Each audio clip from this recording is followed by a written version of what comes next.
This day, some date of Zohar al PShat. Again, as I said, it's very difficult to learn Pshat in the Zohar about the netherworld of Accra, but we have to think about this. How would the Rambam have learned the Zohar as being a way of our making Pshat out of it? And the Rambam obviously did not hold of Shadim. They didn't exist. And therefore, if the Rambam would learn the Zohar, I don't think the Rambam actually learned Zohar.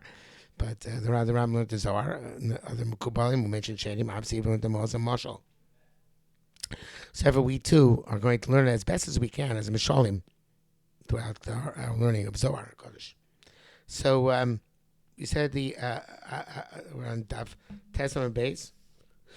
Starting from the top, 1, 2, 3, 6, 9, 12, 15, 18. No, it's 70 lines to the top. And we said that after and Kastimon, they're tossing go to Homa. They fly in the depths. Istachim b'yama rabba. And they immerse themselves in the Great Sea. And there's obviously a form of, slightly different what I said yesterday, a form of Tara. Because they're about to go to Malachim, not to fall in Malachim. They're about to Malachim Azza and Azael. Kamatan shal shah, the Azza when they come to the chains in which Azza and Azael are in chain. Azza and Azael, of course, the fallen Malachim, the Bnei Elohim, came Al B'nosa Adam. Obviously, they have still a tremendous residual Kedusha in them and tremendous room for Hashra. The Sulam brings down his Marich mode, extremely, extremely long explanation of the entire issue of Azza and Azael. Kabbalah, of course, but taking bits and pieces of what he writes, he says, I don't know, the Nevuah of Bilam came from Azza and Azael, and which, of course, is very difficult to say. I don't know how we can get away with it. I was saying that unless we say Parshas Bilam was different than the rest of the Nevuah of Bilam, but in any event, they represent Malachim, even after their fall, and they are very high Madrega, and the midos of Afrira and Kastimon, of the darkness and the light, the dirt and the restraint. They come and they attempt to envelop themselves in kedusha to a certain extent, at least kedusha to the backhand. So therefore, they purify themselves, and they come and the Azazel margizin lon, and they annoy them, evidently to arouse them. It's our loan to arouse them. Go to a chashochan, and the these malachim Azza and Azael, according to the story, they are enchained in the Harei Choshech. Obviously, meaning that the kedusha, which is used inappropriately, is what's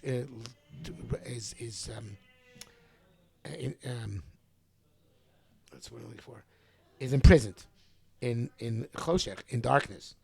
So v'chash v'neitin kuchu bichu boy l'mit b'lelentina. And when they get when Afri and Kasimon arouse them, I guess from their dormancy, and of course what they do when they're dormant, I don't know. Maybe something they'll find out. Another place in Zohar, but when arouse them, they think, okay, hinei yom adin, they're now about to be judged. But in fact, whatever kedusha the Afrira and Kastimon attempt to accomplish from coming into contact with Azza and Azael, they accomplish, and then they so they have this warp kedusha. Vilain train memanon, and then these two officials, Shatim b'Yamarabba, they go again to the Yamarabba, and obviously with this higher degree of kedusha, which they just were able to accomplish by the interaction with Azza and Azael, even with the warp kedusha of Azza and Azael. They fly from there. And they gotta go at night. They can't go during the day, because during the day we don't have the concept of Orva Choshech Mishtamshim Buravuvya. At night we have this concept. That's why Arab is called Arab, because there's a Tarevis of Orva Choshech. Lagabi Nama Aimon the Shadim. Go to Nama, the mother of the Shadim. Now, obviously, the Nama is a big issue. Who she was, what she was, whether she is in fact the sister of Tuvakain, like it says in Chumash, whether she was the wife of Noach, like Chazal tell us. But for our purposes, we're going to learn that Nama has the lashon of Noam in it, has language of pleasantness in it, but it's a shade. And it's very appropriate that Afrira and Kastimon, which represent like with Ifer Hurmis, the Shem mentioned Gemara, on top divine and on bottom mundane.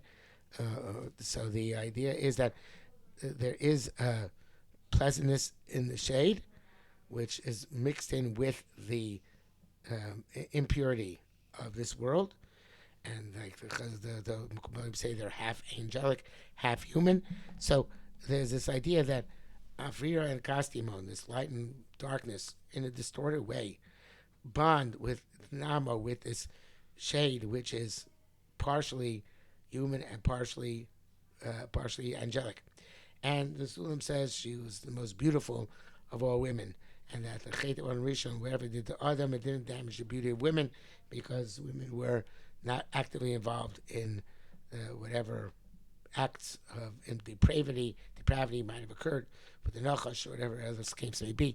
But in any event, without getting into that in detail, the idea is that there is the beauty which is dangerous. That's why Shlomo Melech says, Sheker Achein Behebel Yofi, because it can lead a person astray, and it can even be an angelic kind of beauty and something which looks very, very holy, and at the same time is a distortion.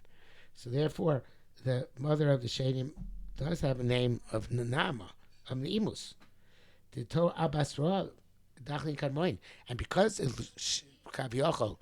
looks like this concept of Nama. Again, learning here conceptually, not actually tangibly. In other words, the concept of Nama is something which is beautiful, something which shines, something which is splendid, and something which at the same time is very dangerous. And lurking behind the outer beauty is tremendous temptation and tremendous possibility for abuse and misuse and using wrong. So, of course, the two forces of Or v'Cheshech, of Cheshech and Or, Afrira and Kastimon, bond with this tremendous beauty, which at the same time is very, very dangerous. And they want to create a whole distorted nighttime way of living, or nighttime creation, which is the antithesis of using Or v'Cheshech in a positive way, using Or v'Cheshech in a negative way, mixing together good and bad, and that nothing is clear, nothing is emes, everything is distorted. So the and people made a mistake. Dachlin Kadmoin, people of ancient times, they were fearful. They were looking for evidently something to be afraid of, which would mean to worship, and they made a mistake and worshipped Nama as opposed to Kadosh Baruch Hu.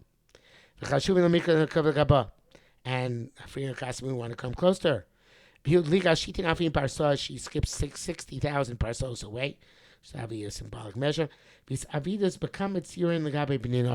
she comes not interested in Afrira and Kastimon. She's interested in leading people astray. And she turns into various different figures, depending on obviously the society and the civilization and the people, and the definition of beauty and the definition of what is considered to be enticing, and this the purpose of this spirit is spirit of causing confusion, causing mixtures which are inappropriate, and tries to ensnare human beings. So obviously part of the Zohar, which Kodesh Baruch Hu in the world, is this spiritual trap. And